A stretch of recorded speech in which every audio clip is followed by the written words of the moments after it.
We are melanate. Pineal activate. The light we permeate. And the gods we emulate. Black boys they exterminate, scream no shoot, but the bullets resonate. Cosby trigger happy, cushion round weight. G's become kings, now checkmate. They try to keep us down, keep us in a dead state. Resilience is the only trait that helps us elevate. No church, no school, didn't really educate me in this metaphysical reality of vibrate. Been invisible for a while, but still thrice great. Still hunting them dead presidents. Lorenz Tate, won't hesitate if I'm popping that thing, I aim straight. No, I'm not a killer, but I will pop K. Full penetration with my rounds rotate. From roots to cake, my 38 mutilate. The things I demonstrate may cause devastate. So I'm giving you milk, you're not ready for the stage. Yes, I'm still fresh, no expiration date. Shape shifting and folding my body to a figure eight. Then I gotta go purge all the drama that I ate. Biologically a woman with power to recreate. Cause color back men don't break. I learn from all my mistakes. Levitate when I step over snakes on food with a cop or a snitch or a Jake. I'm awake, don't need you to give me a fate. Gods and goddesses coming out stargates. We build pyramids, God mind state. You crawling out the cave like Johnny come late. Pimping the people telling them it's a crime rate. But you're not up in my class, but I find you primate. As the earth rotate, I'm bringing the earthquake. We running this shit, bruh. Planet of the apes, apes, apes. It's time to ride. What time it is? It's nation time. Red, black, and green is the flag I fly. With my arc in my hand, put it up in the sky and just ride, ride, ride, ride, ride, ride, ride, ride, ride, ride, ride, ride, ride, ride, ride, ride. It's time to ride. What time it is? It's nation time.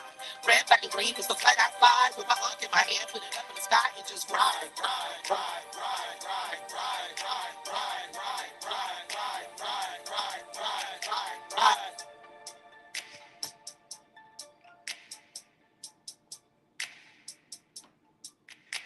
In this galactic ghetto, you can make it or you can flop. Conform to the system of getting street and vibe. You could be criminal, spiritual, you could make it pop. But the thing you can't change, you can't make the game stop. Take the whole world apart and they call it a chop shop. The clock is ticking every minute, the body drop. So your unks up, don't want to see you stretched out in the cot. Your body laying dead in the street in the Glock. On red, black, and green. America's about to rot. The world is burning up like the smoke in a bowl of pot. We moving through the playgrounds, recruiting the tots. Pouring libations while we out in the trap spot. My feet on fire and water, the block is getting hot. We moving against the grain, we Jimmy and Janice Jock. We elevating neighborhoods, don't think that we not. We got the gods on the team, we repping the black dot. My yacht bringing order like a triple bean got. The real trap queen, not talking no fatty wow. Banging out for justice like a killer bang shots. Never see it coming like a shady death plot. Spirits at war, war in peace not. We be niggas on the bottom, but we gods on the top. We battle around the clock like we playing Xbox. One more boom, you can take it to black ops. You can take it to the stars, some pieces of hip hop. You can take it to the ocean, rolling dice on the yacht. My body is glowing, I'm lit up like a Vegas. I got the African powers. You know what I'm talking about? Right? It's time to ride. What time it is? It's nation time. Red, black, and green is the flag I fly. With my arc in my hand, put it up in the sky and just ride, ride, ride, ride, ride, ride, ride, ride, ride, ride, ride, ride, ride, ride, ride, ride. It's time to ride. What time it is? It's nation time. Red, black, and green is the flag I fly. With my arc in my hand, put it up in the sky and just ride, ride, ride, ride, ride, ride, ride, ride, ride, ride, ride, ride, ride, ride, ride, ride.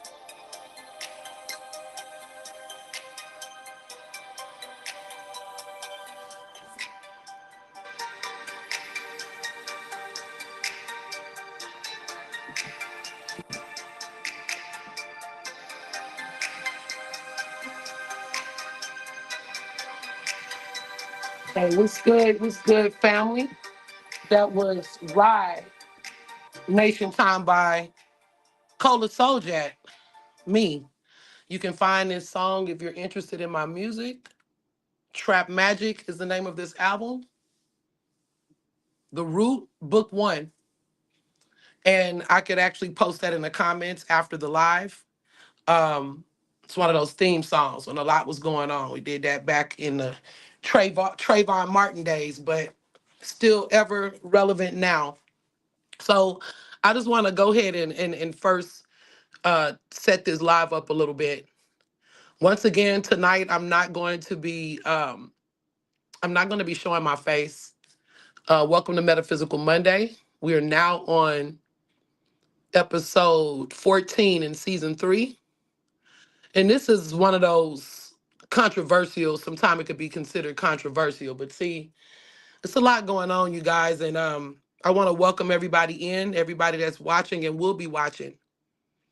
It's a lot going on right now. And if you heard the lyrics of this song, I wrote that song back in I don't know, like the 20 teens, early in the 20 teens, maybe like 2014, 2015. I don't even remember, but a lot of times we're watching what we say, and like I talked about last time, people try to keep us in certain boxes.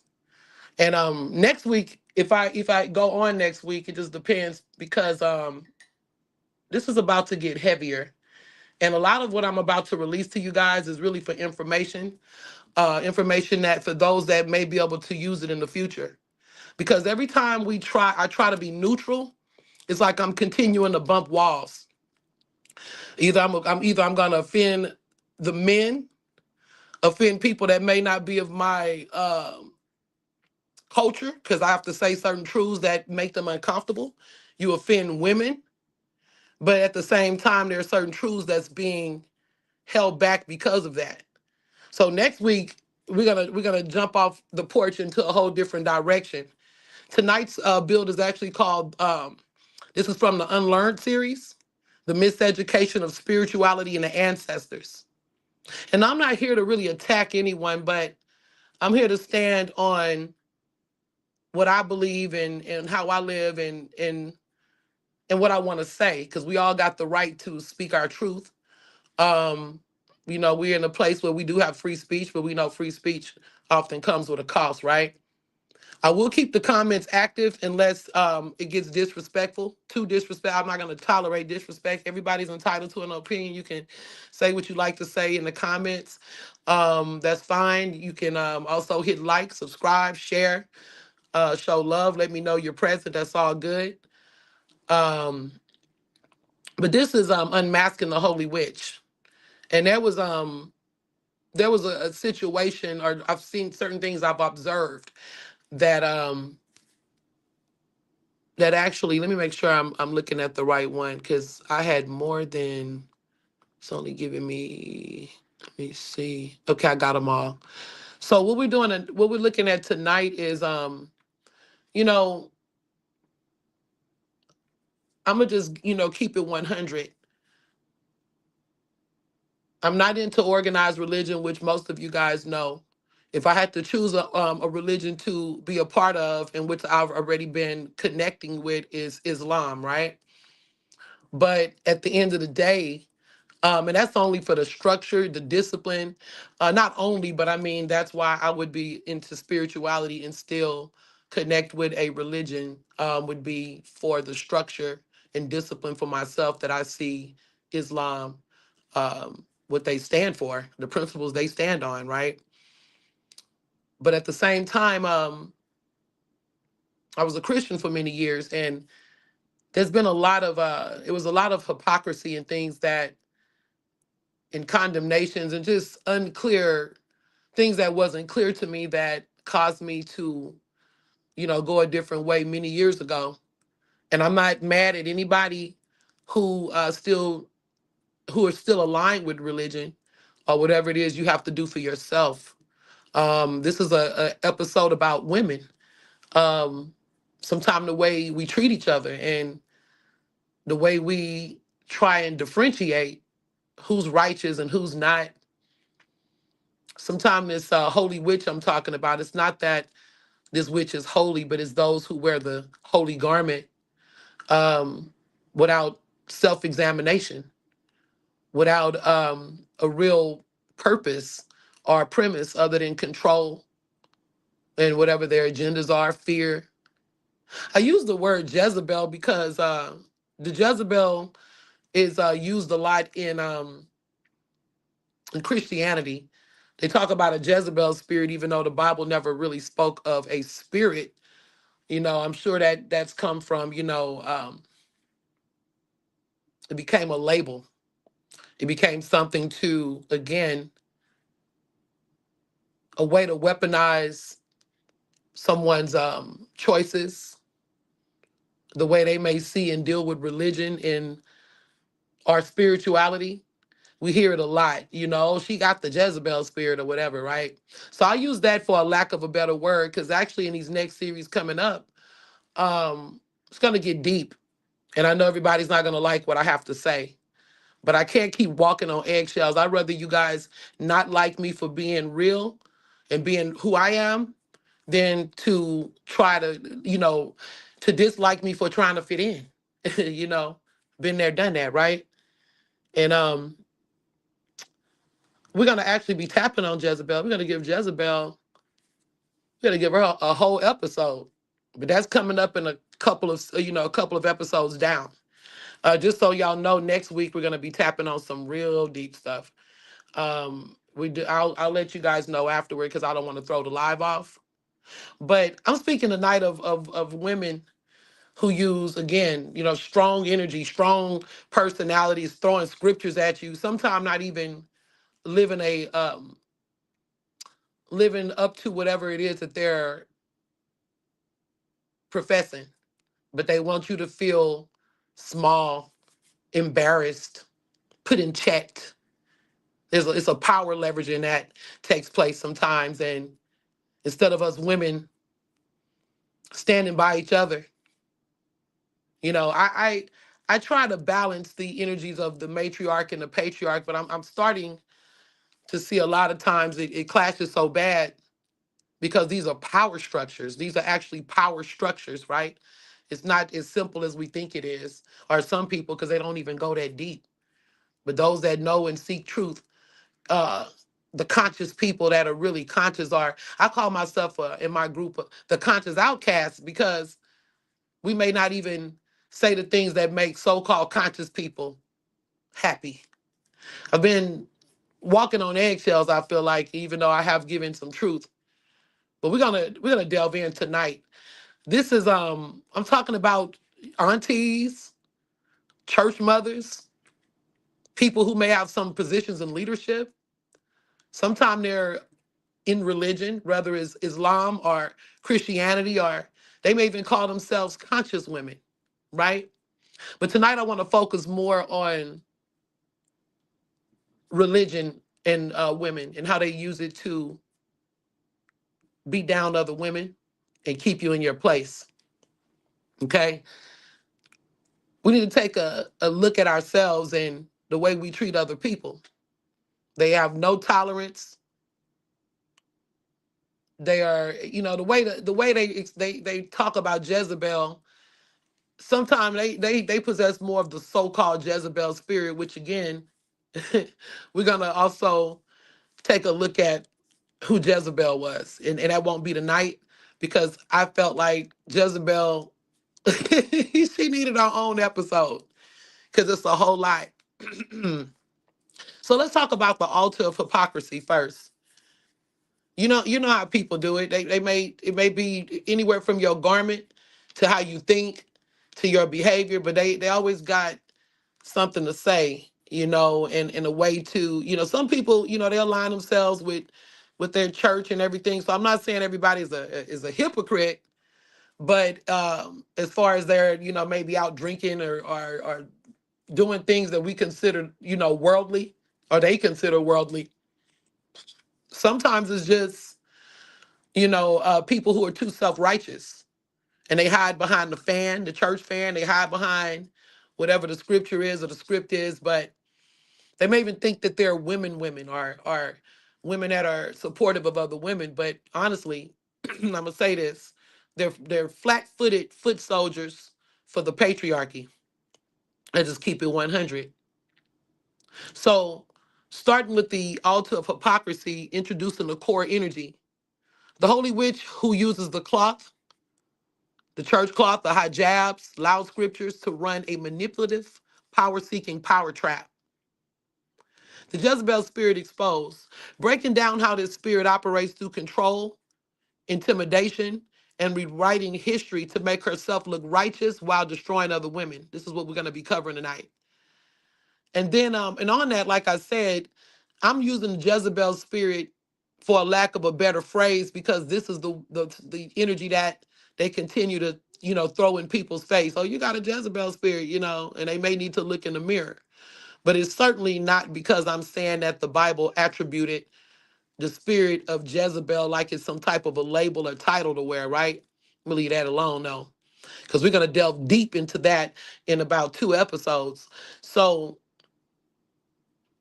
Breaking down how the spirit operates through control, intimidation, rewriting history to make herself look righteous while destroying other women.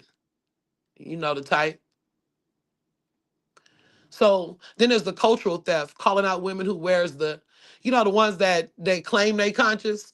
They still may be in church or whatever religion they choose to, to subscribe to, but they half African, half spiritual. They'll wear the cowrie shells and the clothes we wear, and sometimes even copy the language. I'm woke. Which I want to just shout out to Islam, because the woke actually comes from the 5% nation. And now everybody then taking it and they're running with it like, I don't know. Everybody's woke now. Not woke enough though. So anyway, they wear the cowrie shells. They style themselves in ancestral energy while simultaneously talking about African spirituality and the ancestors, which really burns me up. It's like, and the more afraid they are, the more fear they carry, the louder they become. So what I did tonight was, so I didn't have to call out, certain, I didn't, I looked at it from an astrological perspective as well, but I didn't want to, put certain signs, if you will, on blast. And, you can always sit in a chair of judgment. And I chose not to do that. I'm looking at 12 archetypes, right? I'm not assigning a sign, but I did assign names. And the reason why is because, people, this is shadow energy I'm speaking to. People sometimes operate in the shadow and they're not even aware that they're operating on that type of frequency. They may, the sad part is some people really think that they're helping. They think that they're telling you the right thing. The one thing that I don't understand is, why is it so important for people who don't even talk to their own family members, treat their kids and people like crap.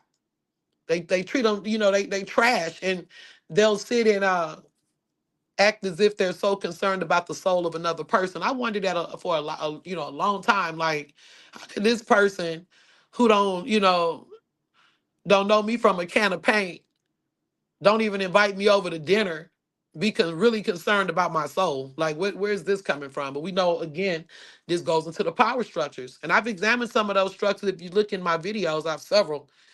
I got over 700 videos. I mean, you could go back to the one I spoke to on power, because, that kind of gets with the algorithm when you start talking about power. Now, I did use 12 archetypes that we're going into now.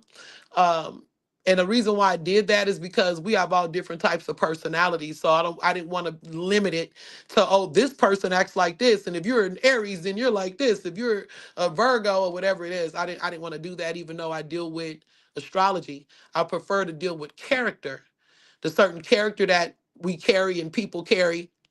And Ifa teaches that you should let your character be your religion.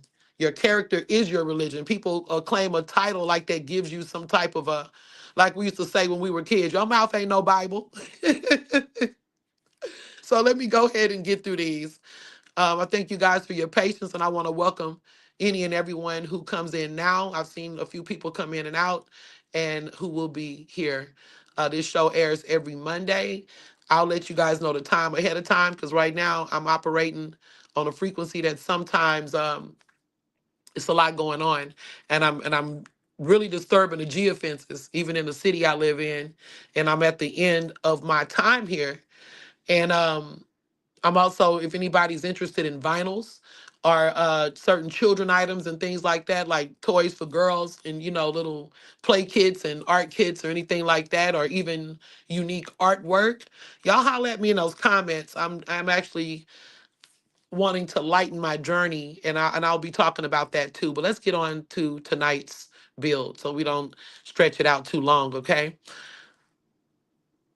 So the Rogues Gallery, we're dealing with these coded character types.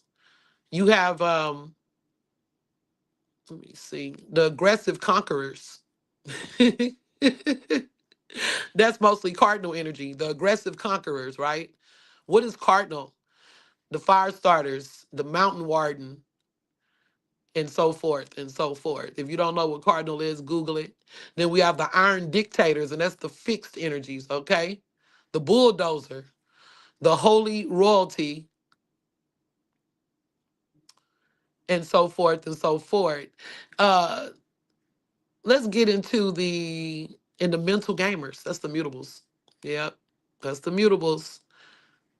You know, I'm a mutable sign, but I'm talking about shadow energy. So let's not take anything personally. Cardinal is the starters of the zodiac.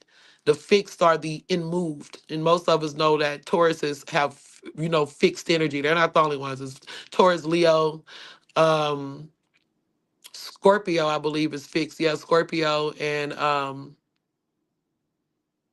what's the other fix? Aquarius. But it's not about signs, like I said, you guys, but I wanted to just speak of if you wanted to get into the mindsets that I'm speaking to so you can relate. And then there's the mental gamers. That's the mutable signs. We have Sagittarius, Pisces, me, Virgo, the perfectionist. We have Libra energy as well. And I'm using every energy. So everybody's included. You can decide what goes where. Or if it could be several that, they actually blend. So I want to first give a shout out to women who are really doing this work, though. I'm not here to judge women because I do this work for real.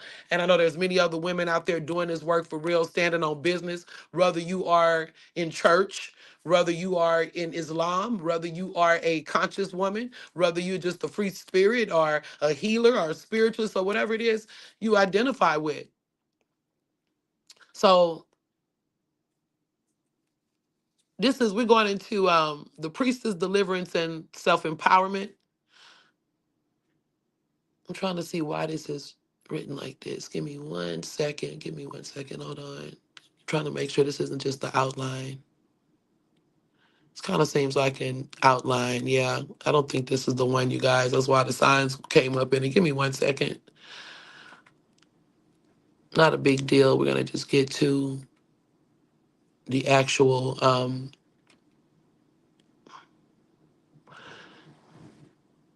unmasking the holy witch. So tonight we're analyzing the structural hypocrisy and we are dismantling a very we're not just analyzing the structural hypocrisy, we're dismantling a very specific, deeply intimate form of psychological warfare that operates within our social and spiritual circles. We are talking about the myth of neutrality and the cowards who hide behind it. Yep. Let us be completely transparent about what inspires a bill like this. It's never just the loud external antagonist that forces the boundary. It is the people who claim to support you, the ones who sit in your space, the ones who call themselves your friends, conscious, spiritual, or even just sweet. Sweet, diehard Christian friends. They watch you labor. They know how you feed your family because some of us do this work. This is our livelihood. It's not just a garment we wear, right? They claim to love you. And the next thing you know,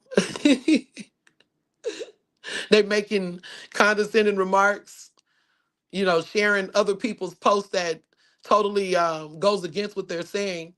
It just all of this double talk stuff, right? The moment a public performance artist arrives, even there was a public performance artist that actually inspired this build. She was like literally wearing African spiritual robes, you know, but she's constantly tearing down organic spirituality. Had the audacity to write a post pathologizing ancestral roots and screaming out institutional dogma. These are the same neutral friends who quietly step into the shadows when they supposed to support you. They just looking and never liking, but they supposed to be friends. Some of them are bold enough to say, "Oh, I've seen the stuff you've been posting." Yeah, but you don't support. And that's okay. Because I'm not just speaking of me, I'm speaking of what I've seen over and over again. Then they'll start liking the posts and sharing videos that go against you though. They don't say a word directly to you that they're bothered or they're not with it. They just ensure that the content crosses your timeline and you see it. And when you confront that energy, their immediate defense is always the same. I was just sharing a perspective. I normally don't even ask. I do stuff like this and lean into it. Don't run from it, lean into it. Somebody call you a Jezebel spirit, lean into it. Say, what is she talking about? What? Who? What? And who is Jezebel anyway, right? Other than what we've been taught. But it's a lie. If you have a deep seated issue with a person, you don't go out of your way to blast messages from your platform, knowing exactly how it would land on another person's doorstep. It is a calculated digital dig. It's a passive aggressive weaponization of validation designed to signal their true alignment. They're flat footed foot soldiers of the patriarchy, like I said, while maintaining a pristine, innocent veneer. And I'm just, I'm over it. The silent spectators who treat your life work as a casualty of their hidden malice. The whole thing is that a lot of women too that do operate where they're against women and take up for men all the time and down the woman and like the one who said women need to get popping in the mouth. How many times has she been popped in the mouth? And I'm not even gonna say her name because most people that's conscious, they should already know. But what I will say is we need to go deeper into because this is people. These are people that are enemies to our progress. At the end of the day, this bill may not be for everybody, and for those that just want to listen in, that's cool. For those who can get something out of it, and for those who feel like you've been hit, maybe it's time to do some self-examination. But this is the exact same mindset of the spiritual consumer, the one with the double standard, the people who want the secret benefits of your power behind closed doors. Actually, let me go up because I think we're getting into our archetypes. They want to benefit from you. Some of them are even ask for your money, but they don't like how you make your money. You know, and everybody that know me knows that I'm a national international oracle and spiritualist and healer for over 25 years now. That's what I do. So yeah, a lot of it has experiences that I've been through, but it's things that I've seen even before that, and in different spaces. See, they have people that claim they benefit. They have some that really are like I call them. Well, my boy Fossa call them Christians on the tier, but not to take a shot at just Christians, just people that are on the tier. Jesus talked about them. He called these kind of individuals lukewarm. And they're not hot or cold. They it depends on who's in the room with what they stand with, but they definitely have an issue with standing with you because it's not popular. So basically these are the same individuals who lack the backbone to stand with you in the daylight. The same individuals who will sit in your inbox begging for readings and your insight, absorbing your energy. But the moment the session is over, they whisper, "Oh, I can't let my family know or the church know I got a reading from you." All of that type of stuff. Who do you need? Why do you need to tell me that though? I don't hear your shame or your closeted legalism. I don't need to hear your shame or your closeted legalism. I don't need to hear that. I'm sorry, my eyes got a little crossed up here. Let me actually pull my computer closer because I have to write my notes. I have too much going on in my head. They want the healing, but they want to keep you hidden. And sometimes they do it in relationships too. The men do it, but we'll talk about that another time. They want the truth, but they pretend that you're a secret sin. It's steadily judging you. And a lot of times sometimes it's jealousy, sometimes it's their own fear. It is a parasite mindset, though. They use this gift to your gifts to clear their path and then turn right around and align with the public, the very institutions that demonize you.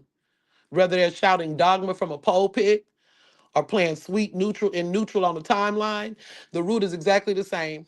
They are terrified of authentic autonomy and sometimes threatened by women who don't ask for permission, excuse me, don't ask for permission to be who they are. So we got the prophet versus the witch, the geography of the gift, the prophet versus the witch. Let us address the supreme double standard of these gatekeepers and their audiences. If we're being completely honest about the nature of power, insight, and vision, the truth is simple. The gifts that I possess are entirely real. If I took these same gifts, and I've been told, walked inside of a church, sat in their pews, submitted to their corporate leadership, they would hand me a microphone, they would hand me a robe, and they would officially ordain me or call me a prophet. Already been there, done that. But because I refuse to market my divinity under the corporate roof, because I choose to stand outside of their gate and operate in my unfiltered autonomy, they flip the script. Suddenly, the same exact gift is being labeled as demonic.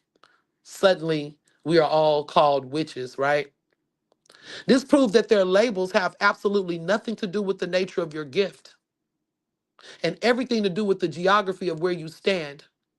If they cannot tax your power, regulate your vision, or use your insight to build their financial empires, oh, they got to demonize it. The pharmaceutical did it many, many, many, many years ago, 100 moons ago. They attacked the healers and the medicine women and the medicine men too. And then they created the pharmaceutical. And if you look up the root word of that, that's rooted in sorcery. So who's really the witch, right? They brand your independence, and I don't even want to say that because a witch is actually a wise woman, but being a wise woman was considered witchcraft and still is.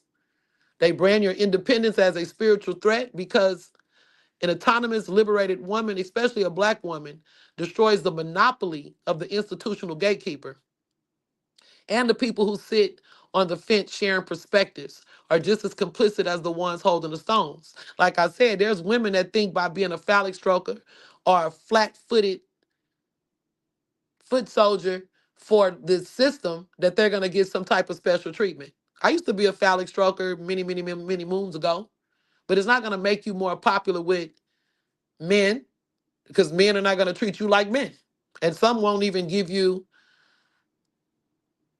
equal whatever you want, a seat at their table. Not saying that they need to, but this is what it is. So you know, it's kind of like when women will mess with a man that they know have a foul character and he has treated other women bad and abusive, but they feel like they're better than that woman. Like, oh, he ain't gonna treat me like that.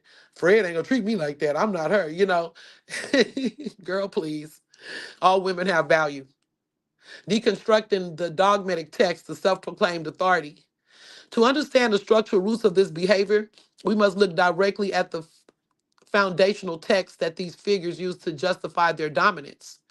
Traditional institutions have conditioned the public to believe that spiritual corruption only exists outside of the establishment.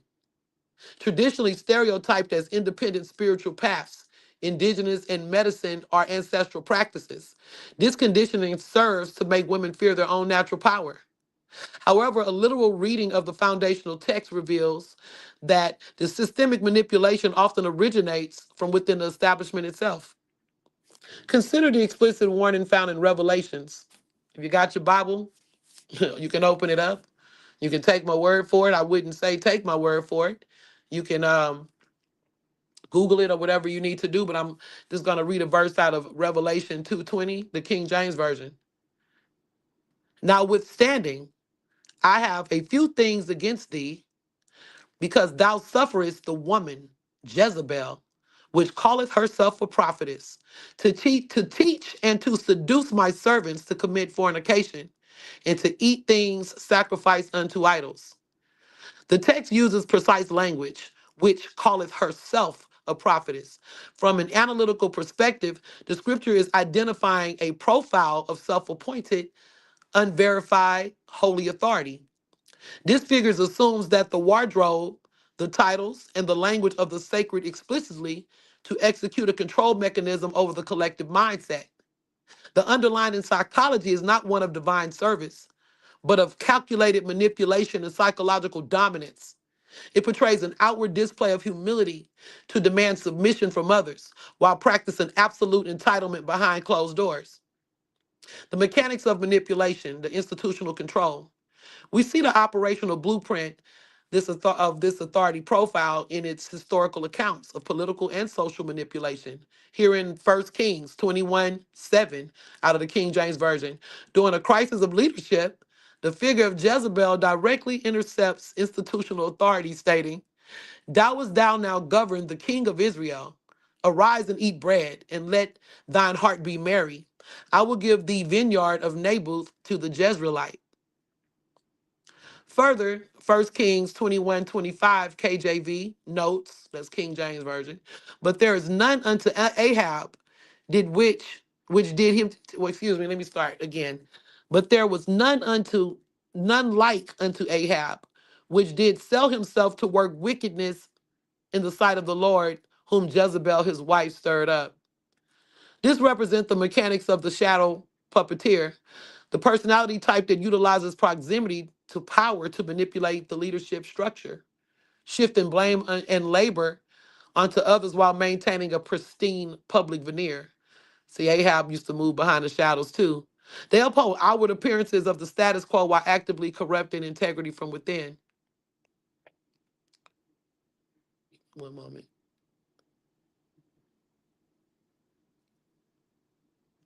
Okay, so when an independent or authentic voice challenges the systemic overreach, the immediate response is intimidation and character assassination. Consider the direct threat recorded in 1 Kings 19:2. Then Jezebel sent a messenger unto Elijah, saying, so let the gods do to me, and also more, if I make not thy life as the life of them by tomorrow about this time. So she wasn't bowing down, basically. Okay. And that's here we go with, the attacks on and the so-called Jezebel spirit. But let's look at that. And you know what's interesting about that? I didn't really want to go into Jezebel tonight, but since this piece is open, this brother, because it's not about the men. No, I'm not gonna go there. But Elijah, performed his, whatever this was, a so-called miracle. But we'll get into what I feel that was. And then when she made her decree, like she was just hella unbothered. And they were all, how people say things, and this is back to those women I'm talking about too. They'll say all of this loud stuff to you and try to beat you back in order, and then you just so unbothered. Like I'm an unbothered one. I've been on my path for so long. I'm totally unbothered. Like you can't tell me, oh, this is gonna happen, and oh yeah, time is running out. We all got our time and expired. It doesn't matter what belief you have, but what is your character? Not what a person, how they choose to follow the path of God, or how they may see God or the goddess. What is your character? What is your motivation? Have you looked at yourself, right? So I want to read this one more time, because as soon as Elijah got this decree from Jezebel, what happened to the belief in this, this God he was serving? He ran his ass up out of there. Excuse my French, but he did. He ran his ass up out of there and then began having mental psychological issues. And I feel like I'm gonna leave that there for a minute, because I want to stick into the archetype of these women, are the female energy against the female energy. This is the true definition of psychological warfare, though. The accusation of malicious intent that these figures project onto independent practitioners is a projection of their own tactics. Their primary methods are intimidation, isolation, and rigid condemnation, designed to compel submission through fear. They frequently appropriate the visual aesthetic of cultural or spiritual heritages, such as traditional garments. Again, the cowrie shells, which cowrie shells is actually, we use that in the practice of E5 as the part of the divination table. I could go deep on that. There's the cowrie shell is sacred in Africa, originated in India, but was used as currency. It's a frequency to that. And I mean literal currency, as in financial currency. It's power in that. I hope, one of these ones I'm speaking to don't start being afraid of cowrie shells now. But I'm keeping it real. They're not just beads. These things have ashe in them, right? We're dealing with sacred symbols, and they'll simultaneously they'll down or degrade the very ancestral root of those practicing or practices to gatekeep the knowledge. Now, let's go ahead and get into some of these character types. This is what everybody been waiting on.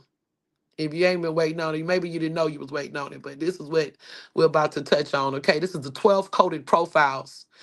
This is from my case study of dealing with energies, people, astrology, experiences, all of that. And I will not name the signs Take it as it resonates. These are people that you may identify, things you've experienced. You know, for some people, it may be within themselves, things to look at within the shadow work, if we're, true to getting that done. So number one, we got the fire starter. This is the mercenary performance artist. This is the first profile. The fire starter, this type treats moral and spiritual spaces like a competitive battlefield, lacking a deep, substantial or interior foundation. They rely entirely on high stakes theatrical stunts, raw impulse, and artificial intensity to command attention. An example is a public performer who deliberately disrupts her own appearance on stage, such as dramatically removing a wig to manufacture a false display of raw transparency, using shock value to intimidate a vulnerable audience into compliance. But this profile also operates off the stage. This is a diehard legalist who hides behind a sweet demeanor, claiming that they're just sharing a perspective while dropping algorithmic clusters and bombs into your timeline. They don't say nothing, no, they just dropping bombs, but ready to argue. They use the intensity of others to fight the battles that they are too cowardly to speak out loud. hmm That's the other ones. They will post things and be passive aggressive about it.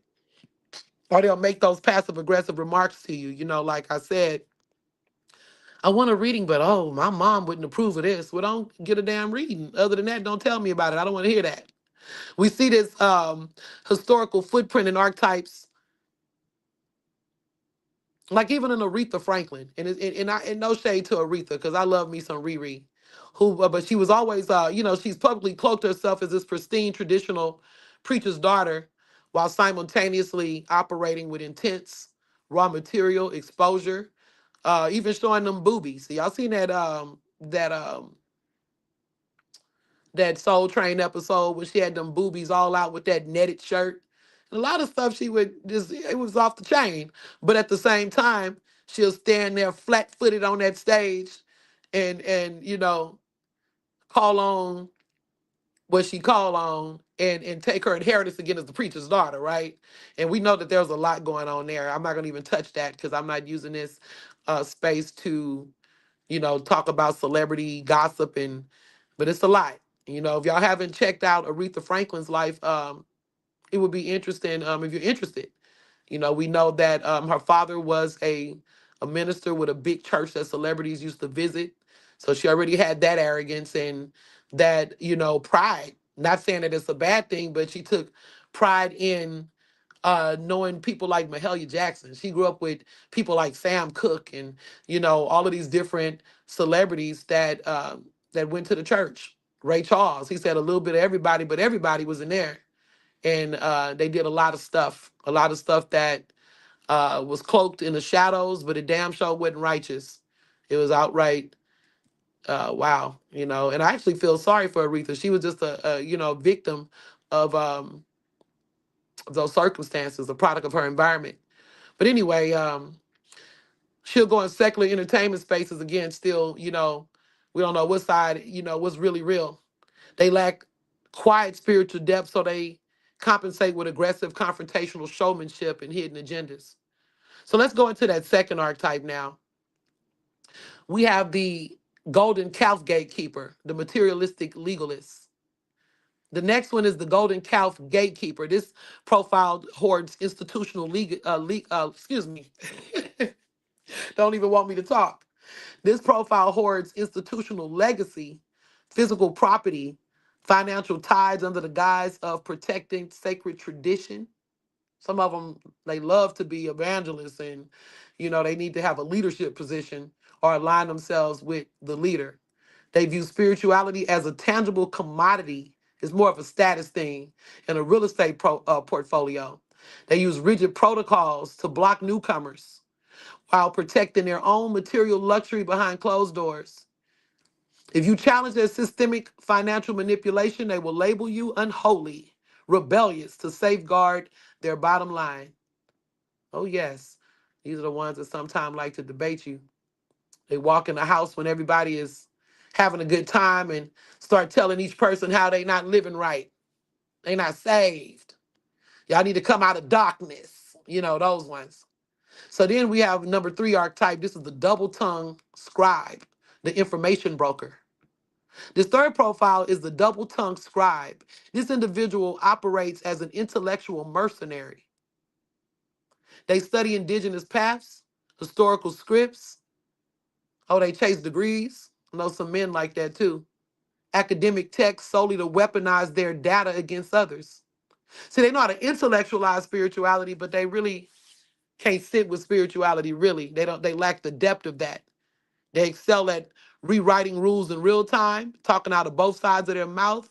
They use complex shifting of vocabulary to confuse the collective, ensuring that they remain the sole, unsalable interpreters of truth. I can name some of those too, but be careful with that one. It's a few. This one may hurt though, because I know an MC just like that.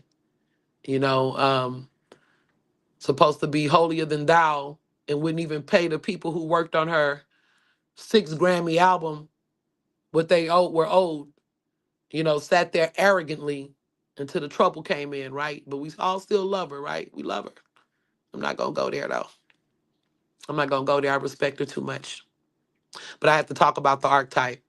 So now moving on to the next one, we have the sovereign idol, the narcissistic apex.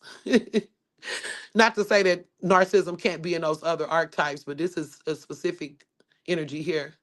The fifth profile is the sovereign idol. This type demands absolute, uncritical veneration. They do not want students or peers, they want worshipers. They appropriate traditional crowns, luxurious vestments, and royal aesthetics markers to project an aura of divine infallibility. Any critique of their harmful behavior is immediately framed as a treacherous assault against the divine order itself. Mhm. How dare you? Even if you stand on your own business, it's something you want to do. They'll position themselves to try to tell you how to move in this world. Arrogant. And sometimes they'll even try to make it like just the warning, just the warning. But at the end of the day, oh Lord, y'all lucky I ain't on my comedy stuff tonight because I would just go all the way in.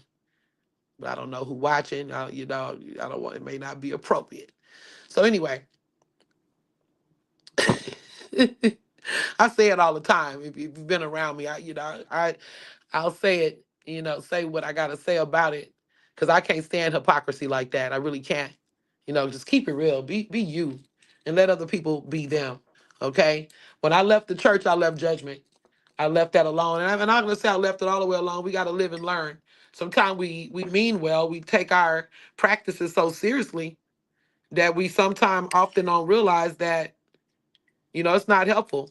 It's your own fears and whatever is going on that you are projecting onto other people. You got to start doing that inner work. When you do that inner work, you don't have to project. You stand in truth. You stand on business. Okay. So the next one is the pure inquisitor, the hypercritical cleanser. I know her. Next is the pure inquisitor. This profile specializes in policing behavioral details, micro rules, and external appearances. They obsess over spotless records and moral cleanliness, using relentless criticisms to keep others on the defense by keeping the community focused on superficial metrics of perfection. They ensure that no one looks closely at their own deep-seated internal corruption. Whew. Whoa, it's deep. Then we have number 7, the diplomatic assassin. You know what though? I want to go back to that number 6. A lot of y'all or people, not y'all here, but whoever, just collectively, sometimes they'll put Beyonce in that chair, like she's the pure inquisitor, like that squeaky clean image, and almost like the presentation is perfect, unmatched, peerless. And I don't, I'm not against Beyonce. I'm just giving y'all an example, okay?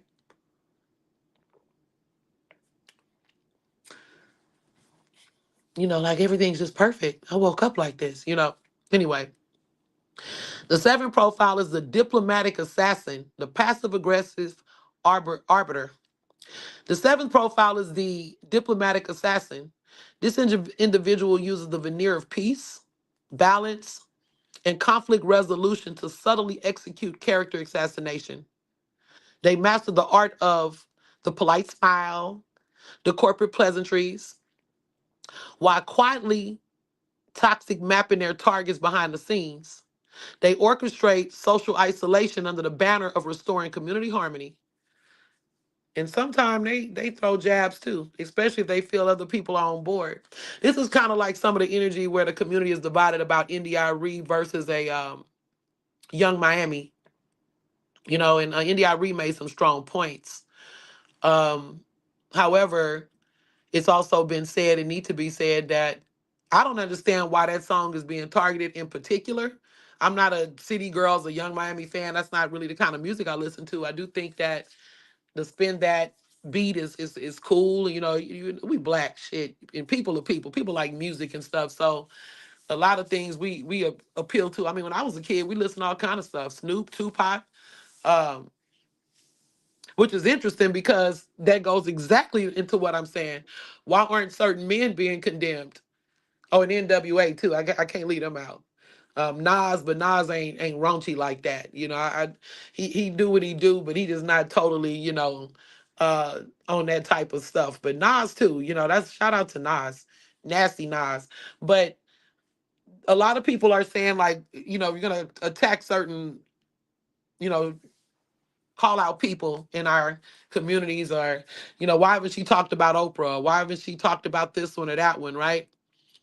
And again, like I said, she used her words. It's kind of like some people may look at that as flip flop.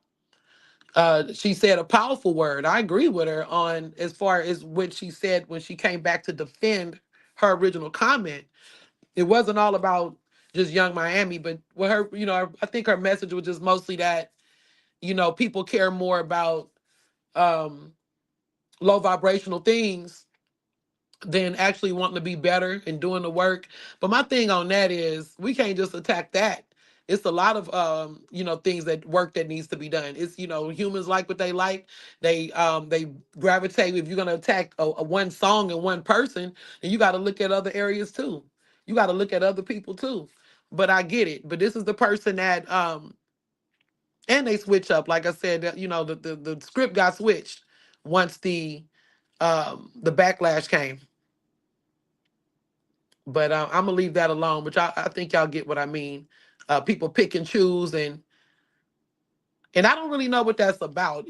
For me, to me, it seems like a little jealousy in that, because maybe she thought like, maybe even just taking all this time to, and this is just my thought, like because I understand the pain of like wanting to live better and do good and work on your character, but people around you that that I feel, you feel, whoever, not necessarily that that's true, but it's true to you, and you feel like you deserve a certain honor, reward, or people should see your music or your path or your whatever in a light like, man, I did all the right things, I checked all of the boxes, I was positive, and this is what they elevate. But I mean, humans been like that, and it is what it is. Everybody have their turn. I mean, Lauryn Hill was creating positive music and stuff like that, and she got rewards and everything for it. I just think that, what's for another person is for another person. And we can't be, coveting what another person have, or like I said, I'm not gonna just put it all on, oh, it's just jealousy, but that's how I've seen it. It could be just frustration of it could be hurt, kind of like, damn, you'd work this hard and this is what they always praise. But I don't understand the attack on Young Miami in particular, because that's not the worst song. I mean, they didn't give what's that girl name? Sexy Red. They didn't even give her this much slack on Pound Town. Or this much crap on Pound Town. So anyway, let's go to number 8, you guys. I'm gonna get off of that. I only talked about that because that's what's in the media right now. So we got the shadow puppeteer, the occult bureaucrat. Bureaucrat. I apologize. I'm trying to get this out so fast. We then analyze the shadow puppeteer. So this profile relies on behind the scenes intimidation and psychological espionage. They weaponize structural leverage and deep institutional secrets and calculated threats of total destruction to force compliance. We see this dynamic exemplified in figures like Phaedra Parks. You know how she do it if you watch Real Housewives of Atlanta. And shout out to Real Housewives of Atlanta. A lot of us used to delve into that, you know. It was interesting. All of the archetypes, I'm sure, sit right in there somewhere. And then I also wanted to look at Mahalia Jackson, who I have a lot of, love and respect for, but at the same time, when we go back to the Aretha Franklin archetype or just that energy, like I said, watch the story. But Mahalia Jackson was a part of this church with C.L. Franklin, right? She's also either Aretha's godmother or the godmother of Aretha's baby, whatever it is. She took care of one of Aretha's. She may not be her godmother, but it was something like that. She played that figure role in her life when young Aretha was like, a young girl, 12, 13, 14. Aretha Franklin had two babies as a teenager. And it's not to demonize her or to beat her down or even to judge her, but there was definitely something going on there, okay? This young lady have been through a lot. But Jackson knew about a lot of things that that took place just like they all did. And she even watched this baby, so Aretha Franklin can do what her father said and continue this career in music, right? In the gospel world. But these are some of those quiet, kept secrets. But you can actually look up how Mahalia Jackson was connected to this church and with C.L. Franklin and Aretha Franklin. I believe Martin Luther King, too. This church had a lot of elite people that attended it. But let's go back. So this is the ones who mastered the art of navigating the hyper conservative traditional religious networks while simultaneously anchoring themselves in intense, high stakes legal, economic, and worldly power structures. Like again, she was also a big supporter of Martin, you know. And she was, I would say that that Mahalia Jackson is a prophetess in her own right, a minister of music, and her voice was brilliant. I'm not here to give a breakdown on Mahalia Jackson. I mean, if somebody's interested, we can go there, but not tonight. Okay, I'm just speaking of this as an archetype. This is the ones that play by all of the rules, and but they still have their own calculated um, reasons, and they definitely want to force compliance. The one that'd be like, "Oh, ain't Betsy is so saved. Oh Lord, she wouldn't hurt a fly." But she turned a blind eye to a lot of things that's going on, things that she know. But ain't Bessie ain't gonna talk. Oh, don't tell on Uncle Henry. Uncle Henry, that's gonna mess up everything. We don't want to do that. Those kind. But they use information as an absolute weapon if they need it. If they need it, they to me they like they say the bureaucrat. Some of them operate like monitoring spirits. They operating completely in the shadows while demanding unspotted public piety from everyone else. You know how they do it. They butter don't melt on their lips in public unless it's about the Lord. Okay. So then we got the dogmatic crusader. This is the ideological colonizer. The ninth profile is the dogmatic crusader. Okay, let me see what's going on here. Give me one moment. The dogmatic crusader. Um, this ninth profile, it deals with the ideological expansionist who uses dogmatic theology to violently colonize the minds of others. And honestly, they'll use anything. It's not just theology. These are people who, when they into something, they feel strong about it, but sometimes they get scared later and they'll go back to this old rigid way of thinking. You know, they aggressively hunt down independent thought. This is once they decide to flip flop, then they'll start aggressively hunting down independent thought and indigenous ancestral practices, labeling them as primitive or heretical. They exploit cultural ignorance to replace historical truth with a rigid, institutionalized curriculum designed to breed absolute compliance. You know, I think she was put in the wrong place, but one person that I want to speak about that I just really take issue with is a woman by the name of Doreen Virtue. Doreen Virtue is like she deal with the new age um movement. You know, even some people may even have considered her like a white witch. And this woman, she had the Angel University.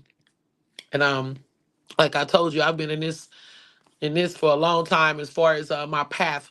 And I worked at a metaphysical bookstore, and I call it also a we have classrooms and we teach classes there. We have spaces, excuse me, spaces that we sometimes teach classes or do readings or give workshops and just different things that sometime in our big room we used to do parties. Now everybody have different beliefs because it's our job. So everybody, um, I've worked with many witches, white witches, black witches, people that call themselves Christian witches, and I've worked with people who are just into philosophy, astrologers, all kind of different things, and I wasn't scared because at the end of the day, you gotta. So like I said, sometimes you gotta lean in to really understand the bullshit. And I've said a few curse words tonight because that's what I'm on right now. Anyway, so my issue with Doreen Virtue is that, and there's people that teach all kind of things. They have people that's into feng shui. There's people that's into y'all know what a metaphysical bookstore is. Most of the people do, but they're into even stuff like I don't know. We had a masseuse there, a girl that did massage therapy, tai chi. You know, different little things that they're into, right? Just energy work and stuff like that. Buddhism, whatever.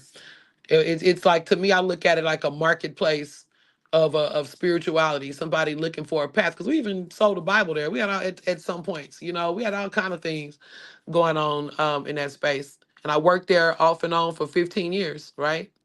So anyway, Doreen Virtue built a big millions of dollars off this angel, her angel cards and all her oracle cards, and they have these light little soft, half Christian messages, half occultic messages, and she would have it as diverse, and she's universal and all different races of people and different things like that. And she did this for many many years. I mean, just really just raked it in the new age community. And then once she just maxed it out, with all her certainty, like, oh, this is what it is, and and then she maxed it out, and then ended up, getting with a man who is in the church. So she just crapped on the whole thing, all of the cards that she sold, all of the lessons that she sold, the classes, her certified programs. Damn, all of the people that put time, money, and belief into her. She went and said, all of this is we can't use this anymore. This is garbage, whatever it was. We can't, this isn't how I live anymore. This is wrong, and all of this stuff. After she didn't raked it all in, though. She not only raked it in, she tried to leave a mark and an energy that made it bad for other women. They got women that's one of the other archetypes. They'll sit there and have done everything you're doing, or they trying to do it, or they were scared to do it, whatever it is, but they'll try and down you like they're above it, or this is something that we shouldn't be doing, or but the whole point is she did this for years. I'm not talking about these people who became conscious during COVID, and 3 years later they back to where they were, right? In confusion. I'm speaking to people who have made empires of people's belief in them, as far as really, like I said, she's giving out certifications and stuff. And so then she has this revelation. She claims that she's seen Jesus in her house, and that he appeared to her, and all of these colors and this and that going on, whatever it was. She had this divine experience. So she craps on all of it. She loses her deal with Llewellyn, which is a book, distribution company.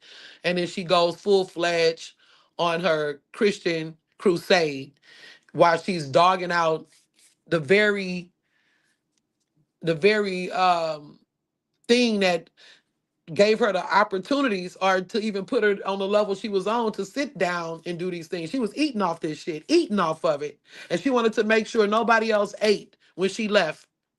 And damn, all of she just basically she just deserted her community, and left these people with unanswered questions. I never really subscribed to it. I mean, our cards were cool. They pretty, pretty artwork and stuff, but I'm not really into, the angel messages and all of that type of stuff. Um, but whatever the case, now she's selling. From what last I heard, she was selling like, I'm just giving an example, like the Christian prayer cloths and stuff now. So I guess now she got to milk it that way. But whatever the case, yeah, she's a lot. And that's kind of the energy I was speaking to with this dogmatic crusader.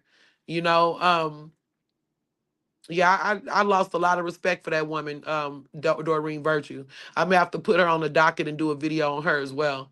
Like for real, and really break it down. Okay, we got three more archetypes, you guys. We got the Velvet Tyrant, and I want to just thank everybody that's watching. Give thanks for your energies. Feel free to comment, like, share. Your comment doesn't have to be in agreement with mine, or with my with what I'm saying, but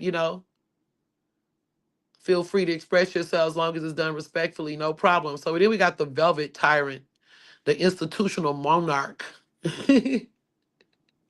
This is a type that is obsessed with institutional hierarchy, corporate titles, the structural endurance. They build massive and impenetrable bureaucratic systems specifically to gatekeep spiritual authority. They believe that true wisdom can only be validated by a formal certification, a paid title, or an establishment stamp of approval, effectively locking out authentic grassroots community leaders. Everything is about, even when they know it's not right or something's not right or doesn't sit right. And like I said, this isn't just only about church, is or institutionalized or a religion. This is also about so-called conscious people that bring those same mindsets into the conscious community. When we have supposedly evolved past that. Women that are trying to beat down other women again, and for those that may have just come in into submission, why they not checking themselves. I wonder, the one that said that men should give us a sound slapping in the mouth. I wonder how many times she got popped in her mouth. I can never stand by a person promoting abuse.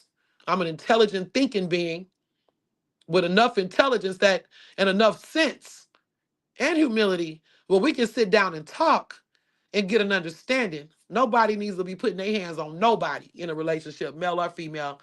I don't subscribe to that. And any man do that to me, he gonna have hell and high water to pay.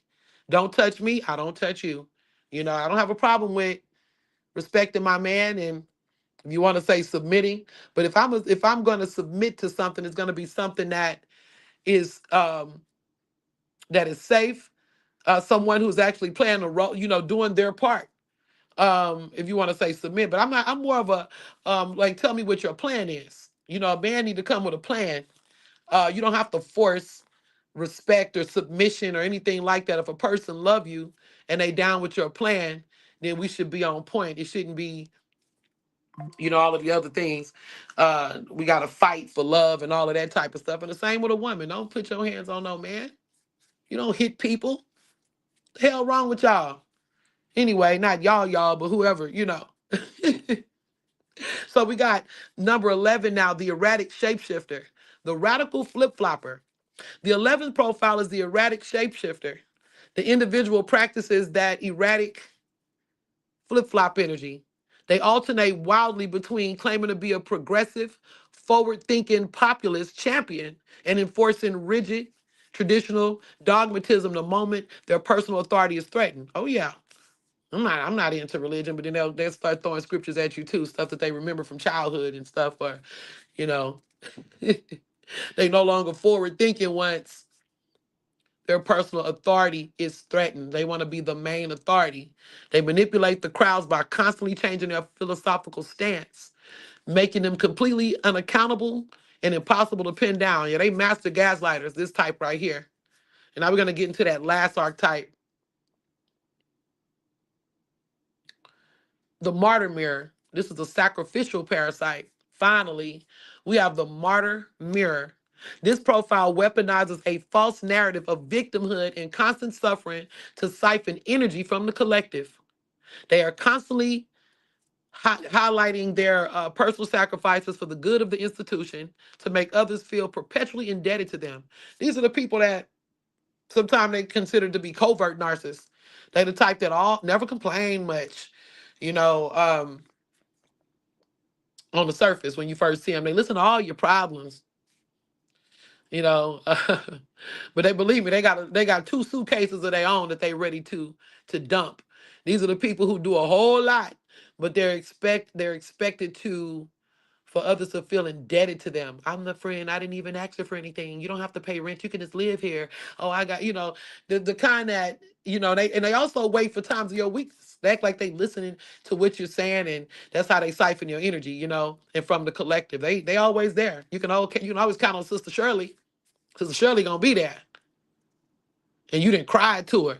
Especially these are the ones that like to attach themselves to these so-called powerful women and to real powerful women. Women who are confident. As soon as and they make it feel safe to be yourself. But as soon as you're being yourself, they've collected all type of data to use against you to make you feel bad about yourself, to make you feel small about yourself. It's the same type of energies. They ain't all the loudmouth types. Sometimes they smooth operators and secret silent assassins. The sacrificial parasite. They sacrifice themselves in order to feel other people to feel indebted to them. They'll babysit your kids for free. They the ones that donate and dedicate all this time to the church or to whatever cause it is. They the all around advocate, you know. Anyway, I think y'all catch my drift on that. They use this engineered guilt. I don't have my glasses on, you guys. They use this engineered guilt as a psychological field, rendering themselves completely immune to critique or accountability. So that's the last of the archetypes. So concluding a sociological analysis of dismantling the illusion and the miseducation of ancestral truth. When we step back and analyze these 12 coded profiles as a cohesive matrix, the structural objective becomes blindingly clear. The archetype of the holy witch. She's not a holy at all. And the reason why I brought that up is because some people, the archetypes they try to put on witch, and I talked about the Jezebel energy and things. These people are not looking at themselves and seeing that they really match more of the profile than the people they're trying to put it on. Like, girl, everything about you is screaming witch in the name of Jesus. I'm like, come on. Anyway, oh yeah. Anyway, so the archetype of the holy witch is not a spiritual authority. It is a secular control mechanism designed to enforce cognitive assimilation. For generations, traditional institutions have compromised. Cultural hustlers have engineered a profound miseducation regarding the ancestral legacy and organic spirituality. By systemically labeling authentic, intuitive, and indigenous practices as heretical or demonic, these establishments successfully decoupled individuals from their natural autonomy. They created an artificial dependency, forcing our people to seek validation through an elite, gatekeeping hierarchy. The tragic irony of all of this is that true manipulation in real psychological and spiritual subversion does not exist within independent practitioners who honor ancestral roots. It thrives directly inside of pristine institutions and hypocritical, can't even talk no more, hypocritical public figures. Yeah, they trying to stop me on these G offenses. We're not going to allow it, though. I'm standing on business.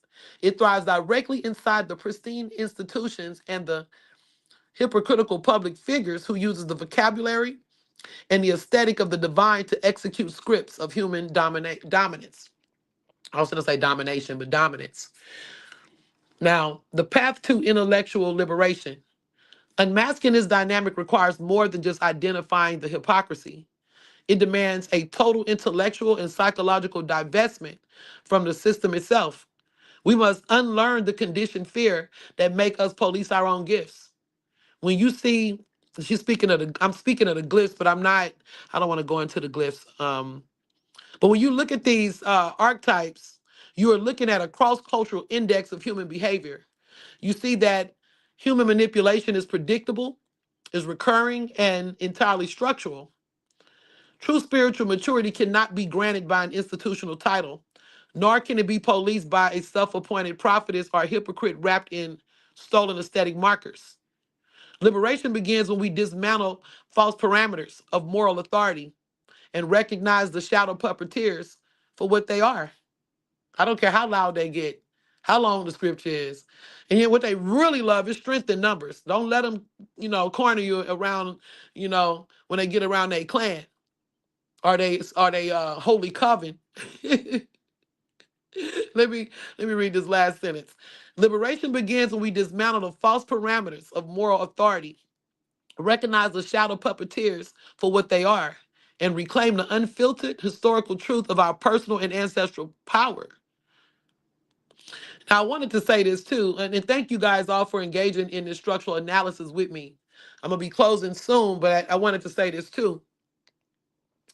There was a lady who still follows me on YouTube.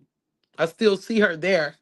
I actually deleted her off other things, and I kind of considered her not, maybe I don't know if you would call her a friend, but I remember like she would sit on my live streams on Sojet Tarot, because I do have a tarot page. I just haven't gotten back on Facebook. I have a tarot page. I haven't gotten back to doing tarot talk. I just have a lot going on right now. Um, but she would sit there along with other people and women and stuff, and she would always just say stuff like "interesting," and I definitely hit our archetype tonight. Interesting.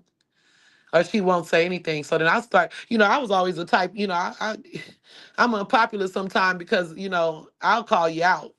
I don't have no problem with it. I don't have to even say your name. I'll call your archetype out. I've been like that. I'll call myself out if I need to.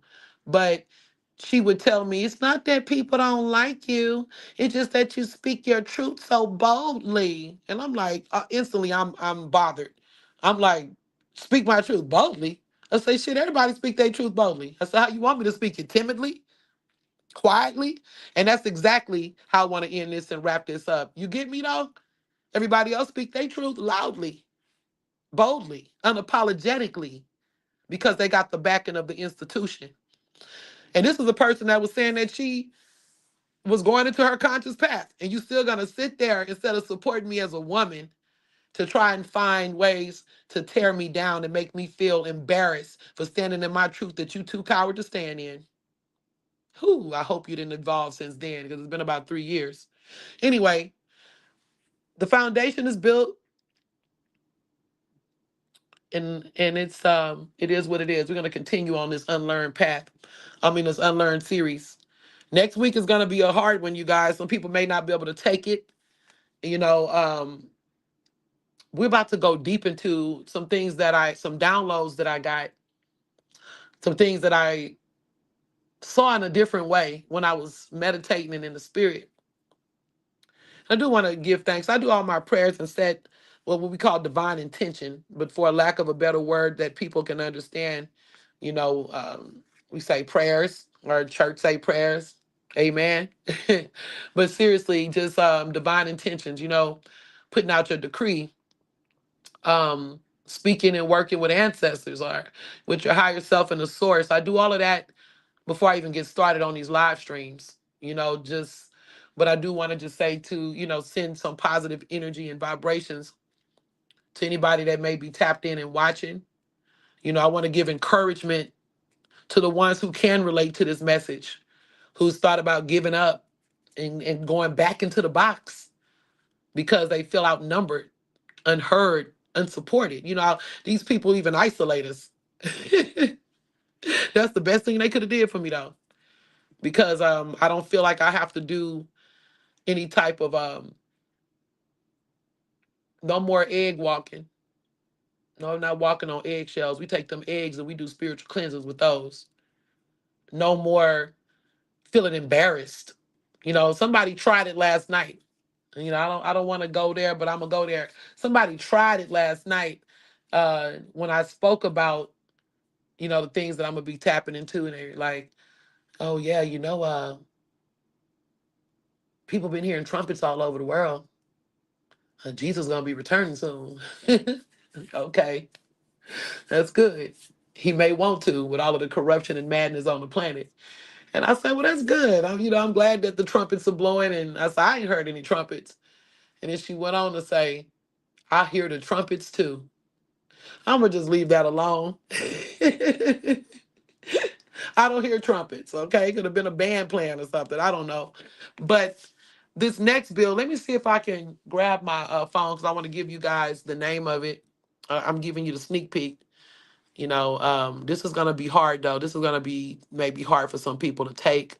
After I get done with these series, and I finish this year of Metaphysical Monday, I'm gonna then decide what I want to do with Metaphysical Monday. If I'm gonna continue, because I put a lot of energy and time. I've watched numbers go up, up, up, and then down.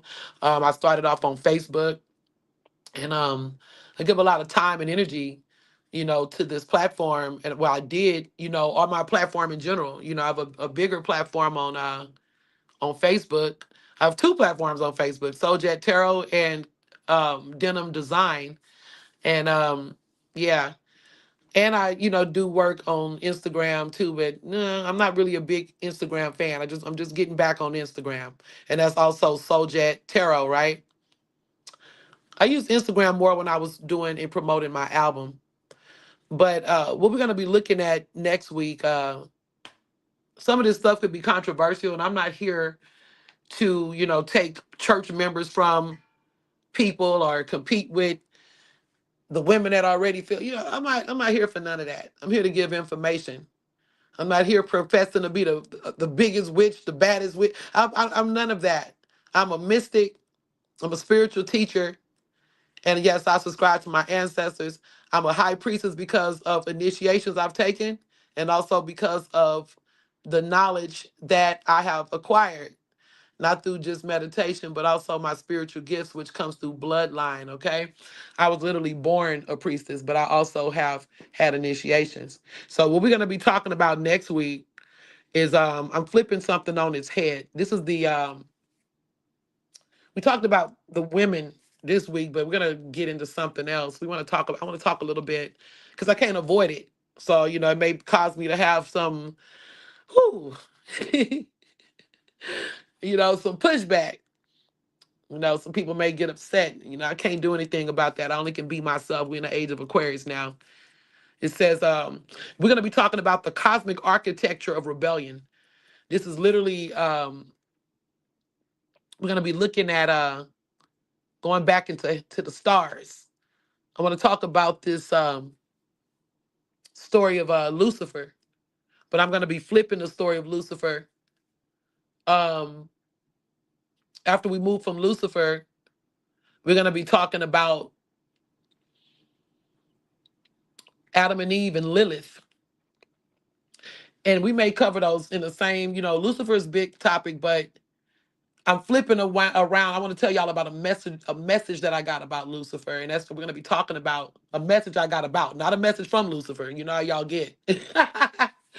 But we're dealing with that Lilith and Adam and Eve. And my Adam and Eve, I borrowed from Lauryn Hill. It's going to be called Adam Lives in Theory, but it's not about her song or anything like that. But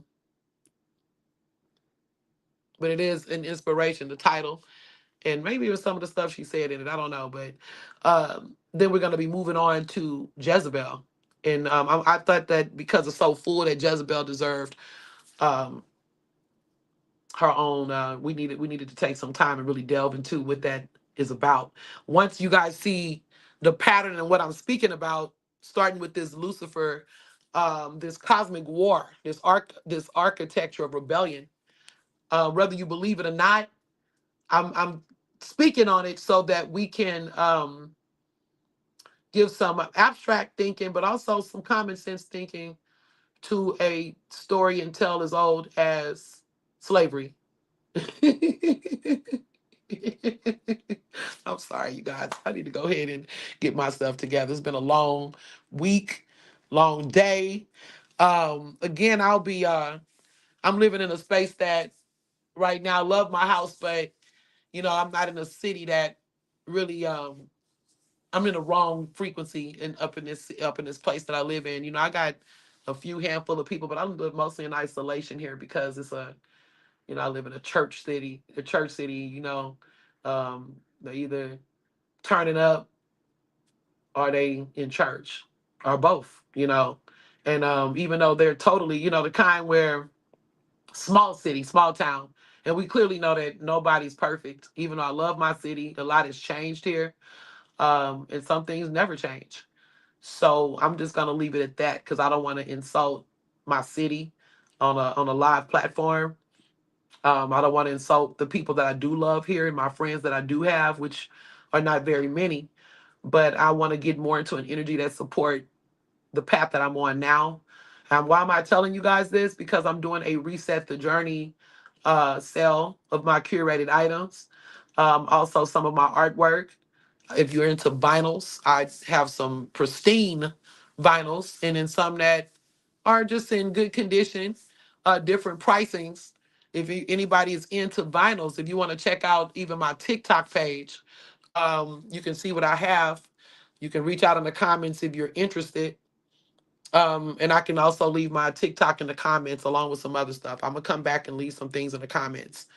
Um, but I'm gonna be lightening my load because it's time for me to move. I even gotta, decide if I'm gonna get my car fixed because I've been having, some car issues and nobody won't even step up. The men out here won't even step up to help me. And I've been in a struggle a while. I don't need their money. I'm talking about well, at the time I didn't. I could use it now, but no, at the time I didn't. But it's like I was unheard and unsupported by my very own family and blood. So, and I don't have, and I'm alone. I'm not actively, I'm not married for one, and I'm not dating anyone like that.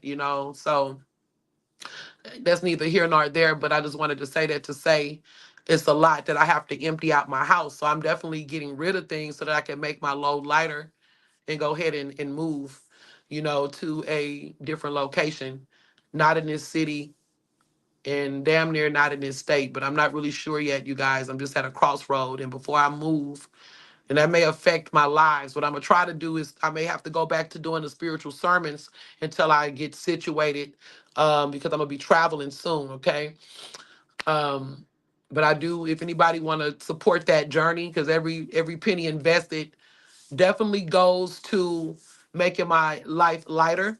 Of course, I do accept donations as well, but I'm not a really a person that's just trying to push donations. I push services and offerings.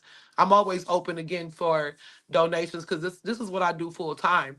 You know what I mean? But at the same time, I push offerings and services uh, that I feel are supreme, that I feel are worthy of acknowledgement. So anyway, if you guys are interested in what I offer, I am a full-time oracle and tarot reader, intuitive reader. I also have a candle service, okay, and a community altar that I work with, um, and then some. But anyway, you guys, I think I'm gonna end here. I'm gonna close out on the way we started. I want to play my song "Ride" again, and you guys have a blessed one. I may even play two songs. I'm feeling it tonight. I may play two songs. I may even throw in some trap astrology report, and we can end on "Ride." Again, I'm High Priestess Sister Arcola Souljack. My music can be found on DistroKid under Cola Souljack, and I'm gonna put the whole thing inside of the inbox. Just give me a moment, you guys. And I thank everybody who has watched, who has supported, and who has given me their attention tonight. Peace. About to ride out on this music. I'm going to go ahead and do Ride first since it's already up.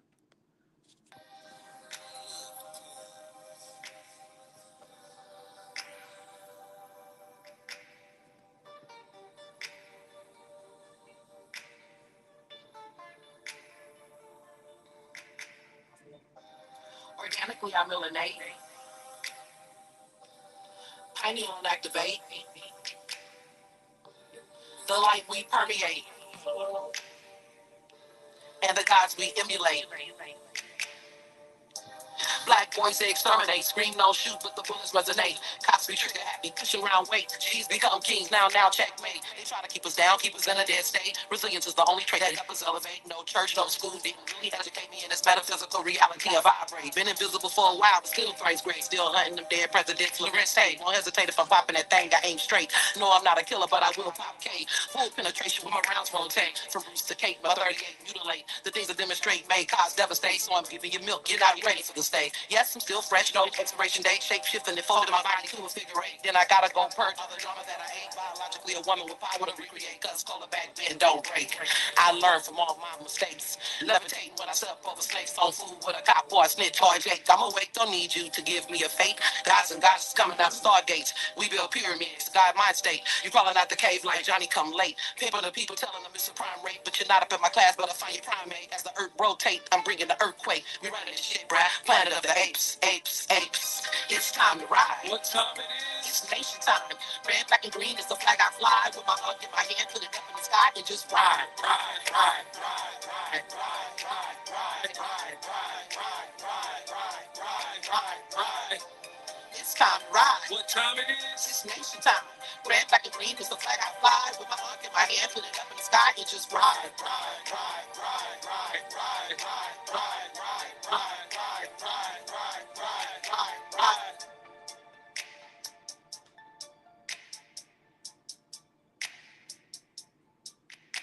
In this galactic together, you can make it and you can fly. Conform to the system of getting street and vibe. You could be criminal, spiritual, you could make it pop. But the thing you can't change, you can't make the game stop. Take the whole world apart and they call it a chop shop. The clock is ticking every minute, the bite drop. Throw your unks up, don't want to see you stretched out in the cot. Your body laying dead in the street in the Glock on red, black, and green. America's about to rot. The world is burning up like it's smoking a bowl of pot. We're moving through the playgrounds, recruiting the tots. Pouring live baseball, we out in the trap spot. My feet on fire and water, the block is getting hot. You moving against the grain, we Jimmy and Janice Jock. We elevating neighborhoods, don't think that we not. We got the guys on the team, we repping the black dot. My yacht bringing order like a triple bean got. The real trap queen, not talking no fatty wop. Banging out for justice like a killer bang shots. Never see it coming like a shady death plot. Spirits at war, we war in peace not. We be niggas on the bottom, but we gods on the top. We battle around the clock like we playing Xbox. Oh, more boom, you can take it to black ops. You can take it to the stars on pieces of hip hop. You can take it to the ocean, rolling dice on the yacht. My body is glowing, I'm lit up like a Vegas slide. I got the African powers. You know what I'm talking about? Right? It's time to ride. What time it is? It's nation time. Red, black, and green is the flag I fly. With my arm in my hand, put it up in the sky and just ride, ride, ride, ride, ride, ride, ride, ride, ride, ride, ride, ride, ride, ride, ride.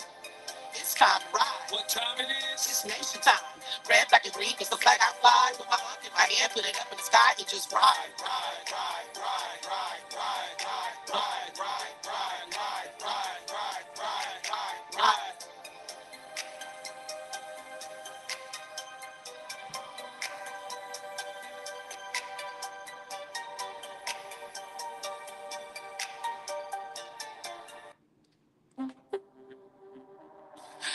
Trap magicians, are you ready? Ready, ready, ready, ready, ready, ready. We about to bring the balance to the hood, hood, hood. Didn't you know? The entire earth is trap, trap, trap. Hell, even the body, your spirit house you live in, it's a trap. Well, as you know, as above, so below, low. And like it or not, we've come to the end of this world. Don't you know that? To take it to the inner dimension. If you need some trap magic, shh, pay attention. High priestess focused on my ascension. I use my tools to heal the people with my keen intuition. All of my life I've got my cosmic extension. I was born blessed with gifts, but no one had comprehension. Deep in the darkness, I was deep in suspension. I cried to the dark mother to give me divine intervention. She answered quickly, spirits made an ascension. The Holy Ghost laid your hands on me like a Baptist convention. I got the mark of the gods, I got the royal intention. I died and was born, brand new reinvention. Blessed up from foot to head, the truth is coming, lies are dead. Say, well, so let your spirit get holistically fed. Let's rejoice with the light, the God is mother, not dead. But when you walking with the knife, don't go bumping your head. The illusions is deep, like the seven of cups. Seven choices we can make, but which one's gonna serve us? The whole world's been asleep, now we're rising Aquarius. Jupiter's expanding, higher science, Sagittarius. Pluto's exposing secrets of karma, sparing us. Oh, praises to fiery Venus, it's the love that's saving us. And it's the breath that flows through our body that daily carries us. And it's the scales of my God bringing the balance to make them listen to the injustice and not communities wouldn't have enough of my brothers and sisters up in body bags and handcuffs. Can't keep moving in circles. I'm completely like Toys R Us. Let's stand up in our power, elevating in us. We trust, we trust, we trust, we trust, we trust. Thank you for watching. That concludes Metaphysical Monday. If you have not watched the whole video and are interested, it'll be uploaded soon, or you may be able to watch it from the beginning right here on YouTube. And thank you. Talk to you guys next week. Peace and love. Protect your mind and your mental. Stay woke. Ashe. I mean and amen. Peace.